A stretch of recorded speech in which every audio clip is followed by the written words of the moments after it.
ان کو سکھا تو دو نا کہ یہ جنسی ریلیشنز نہیں ہیں، یہ آنے والی نسلوں کی تربیت کا ایک سامان ہے، یہ تمہاری خواہشات کی تکمیل کا ذریعہ نہیں ہے، یہ تقویٰ کا نور حاصل کرنے کا ذریعہ ہے۔ میرے آقا نے فرمایا اگر کسی وجہ سے تم پر نفس غالب آ رہا ہو تو نکاح کرو، نکاح تمہارے اندر کی جو بے قراریاں ہیں ان کو قرار میں بدل دے گا، اور اگر نکاح کرنے کی قدرت نہ ہو تو پھر روزے رکھو کہ تمہارا نفس مر جائے۔ اٹلی میں رہنے والوں میری ایک سفارش ہے آپ کو کہ سوموار کا دن بڑا برکت والا دن ہے۔ خود آمنہ کے لال نے فرمایا میں سوموار کو روزہ رکھتا ہوں کیونکہ یہ میری ولادت کا دن ہے، کم از کم سوموار سے ہی شروع کر دو، صحت اجازت دے، بیماری نہ ہو، کوئی مجبوری نہ ہو۔ ویسے بھی کھانے پینے میں میں نے دیکھا یہاں لوگ بڑی بے احتیاطی کرتے ہیں، کم از کم اس دن تو حرام اور مشکوک چیزوں سے بچ جاؤ گے، سحری کو گھر سے جاؤ گے، افطاری تک گھر آ جاؤ گے، صبح بھی حلال ملے گا، شام کو بھی حلال ملے گا، کم از کم ایک دن کا حلال کھانا پتہ نہیں کتنے خون کے تمہارے اندر پاکیزہ قطرے پیدا کر دے گا جو باقی دنوں میں بھی آپ کو بے حیائی سے بچا لیں گے۔ حضرت گرامی کاش وقت اجازت دے، اب ظاہر ہے میں آپ کی محبتوں کی راہ میں رکاوٹ نہیں بن پایا، میں نے جو آپ کرتے رہے میں نے کہا ہونے دو، کیونکہ وہ سب کو میں اسی میں شامل کرنا چاہتا تھا، ورنہ ہوتا یہی ہے کہ سب کچھ ہو جاتا ہے اور وہ جو ہونا چاہیے وہ نہیں ہو پاتا کیونکہ وقت تنگ ہو جاتا ہے۔ حضرات میں نے اپنی گفتگو کے بہت سارے حصے چھوڑ دیے ہیں، میں آخری حصے میں آ رہا ہوں، آخری گفتگو کا حصہ پیش کر رہا ہوں۔ درمیان میں ظاہر ہے اس لیے چھوڑ دیے حصے کہ اگر یہ ساری تقریر میں کروں تو پھر عصر بھی گئی، مغرب بھی گئی، عشاء بھی گئی، یہاں تو راتیں بیت سکتی ہیں، یہاں تو زندگیاں بیت سکتی ہیں۔ اس لیے میں ایک مرتبہ پھر اپنے اس موضوع کی طرف آپ کو لا رہا ہوں۔ یہ درمیان میں جتنی باتیں میں نے کہی ہیں یہ تربیت کا حصہ ہے اور یہ بہت ضروری ہے، لیکن آئیے اس خطبے کی طرف چلتے ہیں جب میرے اور آپ کے پاک نبی صلی اللہ علیہ وسلم نے اپنے سامنے ٹھہرنے والے 1,00,000 اور کئی ہزار شمع رسالت کے پروانوں کو یہ فرمایا، لوگوں میرے چاہنے والوں، میرے عاشقوں، میرے دیوانوں، میرے پروانوں، میرا چہرہ دیکھنے کی تمنا رکھنے والوں، کیا میں نے وہ حق ادا کر دیا جو اللہ نے اپنا دین مجھے عطا کیا تھا اور حق کا وہ جلوہ جو مجھے عطا کیا تھا، کیا میں نے وہ پیغام تم تک پہنچانے کا حق ادا کر دیا ہے؟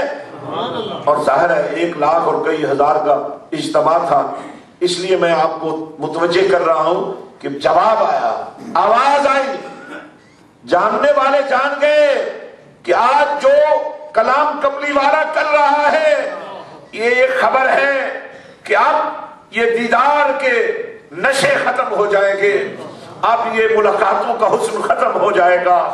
آج کا یہ خطاب، آج کا نبی کا یہ فرمانا کہ کیا میں نے اللہ سے جو وعدہ دیا تھا وہ پورا کر دیا ہے، جو پیغام پروردگار میں تم تک پہنچانے آیا تھا کیا اس کا حق میں نے ادا کر دیا ہے؟ جاننے والے جان گئے، اب کملی والا ہمارے درمیان نہیں رہے گا۔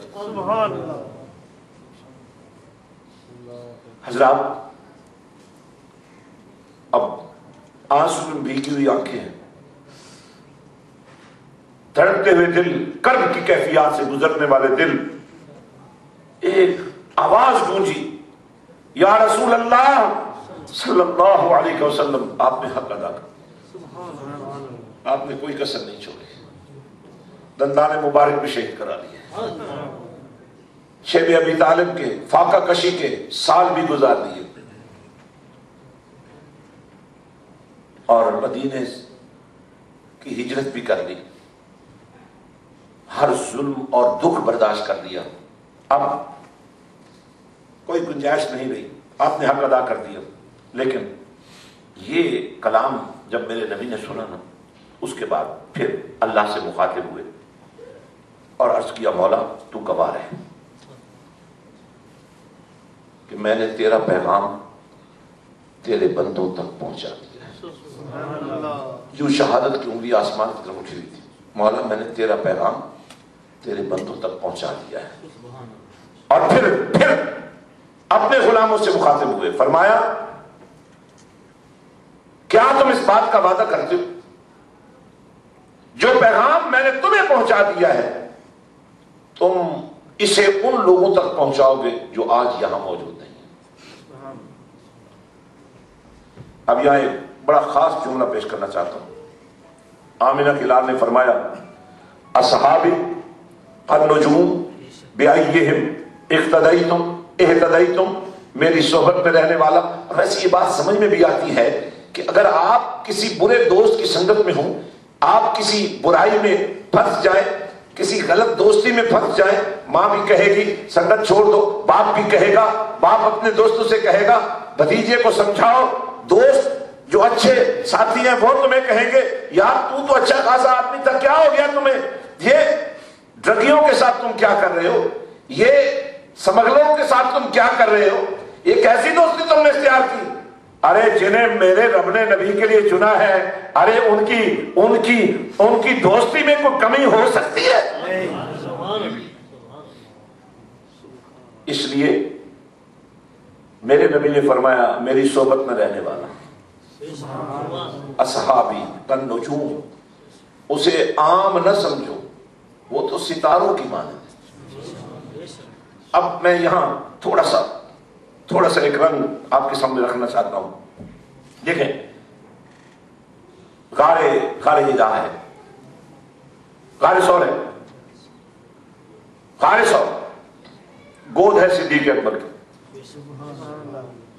سر ہے مدینے والے کا، اور یہ وہ منظر کشی جو سلطان العارفین نے کی ہے. اے تن میرا چشمہ ہو گئے میں مرشد ویخ نہ رجاؤں،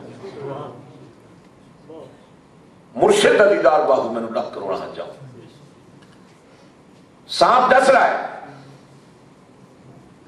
سانپ ڈس رہا ہے، صدیق اکبر پاؤں کو نہیں ہٹاتا. منظر بدلتا ہوں، مولا علی کی بارگاہ، گود علی کی ہے، سر نبی کا ہے. علی نبی کو دیکھ رہے ہیں، علی نبی کو دیکھ رہے ہیں، اور سورج غروب ہو رہا ہے. اور آپ کو پتہ ہے سورج تو چلتا رہتا ہے، رکتا نہیں ہے. آپ کی کسی غلطی اور کوتاہی میں وہ آپ کا ساتھی بننے کے لیے تیار نہیں ہے، وہ اپنی رفتار سے چل رہا ہے. علی کی گود ہے، نبی کا سر اقدس ہے، علی نبی کو دیکھ رہے ہیں، سورج علی کو دیکھ رہے ہیں کہ آج علی نے نماز پڑھی نہیں. بات کیا ہے؟ علی کی نماز تو کبھی چوکی نہیں. اگر علی کا بیٹا سر بھی سجدے میں کٹا رہا ہے تو ایک بات کی تو سمجھ آتی ہے کہ کم از کم حسین کے کیمپ میں بے نمازوں کی کوئی گنجائش نہیں ہے. چاہے آپ کچھ بھی دعویٰ کریں، میں نہ ہاتھ چھوڑ کر پڑھنے کی بات کر رہا ہوں، نہ ہاتھ باندھ کر پڑھنے کی بات کر رہا ہوں. جو یہ کہتا ہے کہ میں حسین کا محب ہوں، اسے نماز میں غفلت کی گنجائش نہیں ہے. اگر تم نماز میں غفلت کر رہے ہو تو پھر تم حسین کے کیمپ میں نہیں ہو، تم یزید کے کیمپ میں ہو. کیونکہ میرے حسین فرماتے ہیں کہ یزید سے میرا پہلا اختلاف یہ ہے کہ وہ نماز میں غفلت کرتا ہے. تمہیں یزید کے کیمپ سے نکلنا ہوگا اور میرے حسین کے کیمپ میں آنا ہوگا. کیونکہ میرے حسین نے حالت سجدہ میں